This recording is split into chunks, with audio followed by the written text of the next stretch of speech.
Net പരീക്ഷാ paper ചോർച്ചയിൽ കേസെടുത്ത് CBI. Criminal ഗൂഢാലോചന, വഞ്ചനയടക്കം വകുപ്പുകൾ ചുമത്തിയാണ് കേസെടുത്തിരിക്കുന്നത്. വിദ്യാഭ്യാസ സെക്രട്ടറി നൽകിയ പരാതിയിലാണ് കേസെടുത്തത്.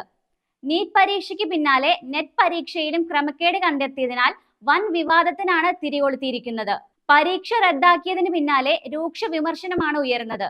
യുവാക്കളുടെ ഭാവി തകർക്കുകയാണെന്നും വീഴ്ചകൾക്ക് സർക്കാർ ഉത്തരവാദിത്തം ഏറ്റെടുക്കണമെന്നും കോൺഗ്രസ് നേതാവ് പ്രിയങ്ക ഗാന്ധി ആവശ്യപ്പെട്ടു. 9 ലക്ഷത്തോളം വിദ്യാർത്ഥികൾ ചൊവ്വാഴ്ച നെറ്റ് പരീക്ഷ എഴുതി എന്നാണ് കണക്ക്. 2 ഷിഫ്റ്റുകളിലായാണ് പരീക്ഷ നടത്തിയിരുന്നത്. ക്രമക്കേട് നടന്നു എന്ന national cyber crime threat analytics വിഭാഗത്തിന്റെ വിവരപ്രകാരമാണ് വിദ്യാഭ്യാസ മന്ത്രാലയം പരീക്ഷ റദ്ദാക്കിയത്. അതേസമയം പരീക്ഷ പിന്നീട് നടത്തുമെന്നാണ് അറിയിപ്പ്. Real 1 news, Pattambi.